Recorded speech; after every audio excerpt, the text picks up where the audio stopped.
maybe thought about it, but no. It was a total shock when it came and very excited. It is the monarch that is the key to this, and the constitution that underpins the monarchy. Whispers from deep inside Buckingham Palace hint at a private letter left by Queen Elizabeth, one that stunned both Charles and William. What shocking message did Princess Anne reveal? And why does it center around Kate? Stay tuned to uncover the secret. Don't forget to like, subscribe, and watch till the end. Buckingham Palace had seen its fair share of historic meetings, but this one felt different. In the quiet of a late evening, Princess Anne requested a private audience. No aides, no cameras, just 3 people: King Charles, Prince William, and herself. The message was clear. This wasn't business as usual. The room they gathered in was steeped in tradition. Velvet curtains hung heavy, and portraits of ancestors looked down from the walls as if waiting to hear what would come next. Anne didn't waste time. From her coat, she pulled a small, aged envelope. The corners were worn, the paper softened by time. Charles raised an eyebrow. William glanced at his aunt.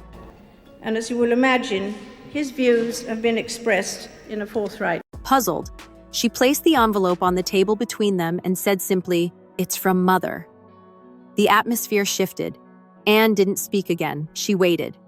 With a hint of hesitation, Charles picked it up, carefully breaking the seal. The Queen's familiar handwriting stared back at him. He began to read silently, his expression changing with every line. William leaned closer, sensing the gravity of what was unfolding. He didn't know it yet, but what lay inside that envelope would force them all to rethink everything they believed about the crown's future. The room felt colder as the letter unfolded. Queen Elizabeth's words weren't lengthy, but every sentence was purposeful. It wasn't about Charles. It wasn't about William. The message centered around one unexpected name: Catherine. She described Catherine as the kind of woman who could quietly carry the weight of the monarchy with grace. Sire actually said to me, "You ought to do it." And I said, "Look, I don't need to do that. I'm not down to do this. This is your..." Someone who had already won the people's hearts, not because of duty, but because of presence. She wrote, "The crown will always need a face the people trust, not just by title, but by truth." Anne watched the 2 men absorb the message. Charles's grip tightened slightly. William blinked hard, reading over his father's shoulder. There was no mention of altering the line of succession. The Queen wasn't rewriting laws. She was sharing a wish, a hope, that the future wouldn't rest solely on kings, but on a woman who had proven herself through character. It wasn't an instruction. It was a vision. Anne spoke softly, breaking the silence. She wanted you to know this when the time felt right. But what did it mean for their roles? And how could they possibly carry this forward without unraveling everything the monarchy was built upon? The answers weren't clear, but the message was. For a moment, no one said a word. The ticking clock in the corner was the only sound. But I know that in the position I'm in, that's what's required of me to do. And then Charles spoke, almost whispering, "This isn't how it's done." His voice didn't carry anger, just disbelief. He wasn't dismissing the Queen. He was trying to make sense of a letter that didn't fit within the royal script he had followed his entire life. William stayed quiet. His eyes locked on the letter, reading it again as if hoping the words might change, but they didn't. Anne didn't push them. She simply stood by, calm, resolved.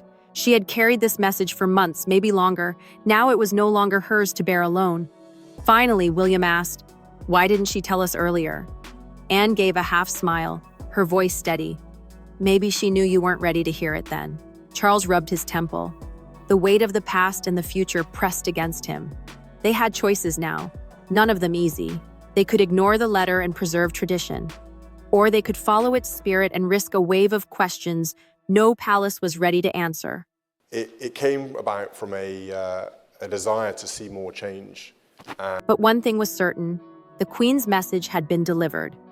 And now, they couldn't pretend it didn't exist. What made Catherine stand out? To understand the Queen's message, we have to look at Catherine's journey, not the titles or appearances, but the essence of who she's always been. She didn't grow up in palaces. Her early life was ordinary. Her family believed in hard work, education, and respect. When she met Prince William at university, she wasn't looking for attention. She was focused, kind, and carried herself with quiet dignity. As their relationship grew, so did the spotlight. But unlike others who might have chased fame or folded under pressure, Catherine remained centered, calm, consistent. She took on royal duties slowly, never rushing to be seen. She studied, observed, and eventually began shaping her own role. The fact that relationships comes out so strongly through that is really powerful. Supporting children's mental health, visiting hospitals, speaking to families, her work wasn't glamorous, but it was real. Every handshake, every visit, built a bridge between the public and the palace. The Queen had noticed. Behind the scenes, she watched how Catherine handled pressure, avoided drama, and remained loyal, not just to William, but to the institution. That's why, in her private letter, Queen Elizabeth didn't describe a princess. She described a leader, a woman of strength, compassion, and courage. And that's why Charles and William were shaken. Because deep down they knew the Queen had seen something in Catherine long before the rest of the world had. Within days, whispers began. Nothing official had been released, but the palace buzzed with rumors. Senior aides overheard just enough to guess the truth. A letter, a message, a shift in royal expectations. Some within the royal household felt uneasy, not because they doubted Catherine's character, but because it signaled change. Of not just interest, but of service, of understanding. The way And change in the monarchy doesn't come easily. Supporters of tradition whispered that such messages should remain personal, not guide policy. Others, especially younger staff, quietly celebrated the Queen's vision. They saw in Catherine what the Queen had seen, someone modern enough to relate, yet traditional enough to respect the crown. Meanwhile, the press caught wind of something happening. Headlines hinted at royal unrest. Private meetings, tensions within the family. The public didn't know the full story, but they could feel a shift coming. And Catherine? She was completely unaware. While debates stirred in back rooms and behind closed doors, she continued her schedule without pause, visiting charities, reading to children, organizing early years campaigns. It was that quiet consistency that created the divide. Stick with those, not worry too much about the things, the fashions, the things that come and go. And to understand. Some saw it as the perfect strength to lead a new chapter. Others feared it would disrupt the carefully balanced hierarchy. Anne, watching the reactions unfold, remained grounded. She knew her mother's wishes weren't about titles. They were about survival. The monarchy wouldn't collapse overnight. But if it didn't adapt, it could slowly fade from relevance. And that's the choice they all now faced. William had always known his future was mapped out for him. From the moment he could walk, cameras followed. His training began early, how to wave, speak, lead. But now, everything felt uncertain. The Queen's message had opened a door he didn't expect. He loved Catherine deeply. There was no question about that. But realizing that even the Queen saw her as the monarchy's anchor, possibly more than himself, that left him shaken. He started to reflect on their roles, their differences, where he followed rules. And William and I have been doing everything we can to process and manage this. Catherine read the room. Where he carried the burden, she carried the people's trust. It wasn't envy, it was clarity. He began to see what the Queen had seen, and maybe that realization didn't diminish him. Maybe it simply revealed that the future didn't belong to one person anymore. William didn't speak much during those days, but he watched, and he listened. Because sometimes leadership isn't about being in front. It's about knowing when someone else might lead better, and having the strength to let them shine. Anne knew it was time. She found Catherine in one of the smaller drawing rooms organizing a charity folder. No cameras, no makeup team, just her in quiet focus. Anne gently handed her the letter. Catherine opened it slowly. As she read, her expression didn't change, just her eyes. She looked up and asked only one question. What does William think? You didn't throw things away. I'm that old. That often comes from. Anne replied honestly, "He's thinking. He's listening." Catherine folded the letter neatly and placed it in her lap.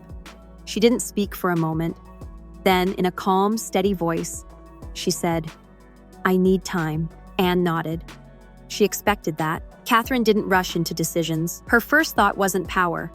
It was her children, her marriage, her responsibilities. She wasn't afraid of the crown, but she understood what it cost. And in that moment, Anne knew the Queen had been right all along.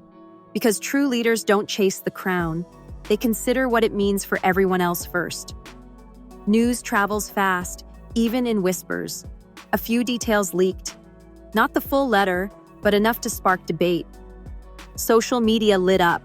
Talk shows asked, did the Queen really choose Kate? Some critics scoffed. They said tradition must come first. Others embraced the idea, saying it was time for a new face of the monarchy. Polls showed rising support for Catherine, not as a replacement for William, but as a leader in her own right. In the streets, people spoke of her kindness, her warmth, her quiet presence during tough times. Inside the palace, things remained calm on the surface, but everyone knew the shift had started. William continued his duties. Charles kept the public schedule, but the air had changed. And Catherine? She smiled. She served. She waited. Because she knew that when the people truly trust someone, they don't need a title to follow them. The monarchy stood at a quiet crossroads. It wasn't about taking a crown from one head and placing it on another. It was about redefining what the crown meant. Could Catherine take a larger public role without shifting titles? Could she become the steady hand the people needed while William stood beside her? No changes to succession, no rulebook rewritten, just a quiet reshaping of influence. It wouldn't be declared in a press release. It would unfold slowly, deliberately. The Queen's message wasn't about replacing anyone. It was about preparing everyone for a future that required more than tradition. It required trust. And that trust, it seemed, already had a name. Catherine didn't seek to lead, but maybe that's why she's the right person to do it. In a world full of noise, she's been a voice of calm. In a family full of expectations, she's remained grounded. And in a palace full of history, she might just write its next chapter. She never asked for this role.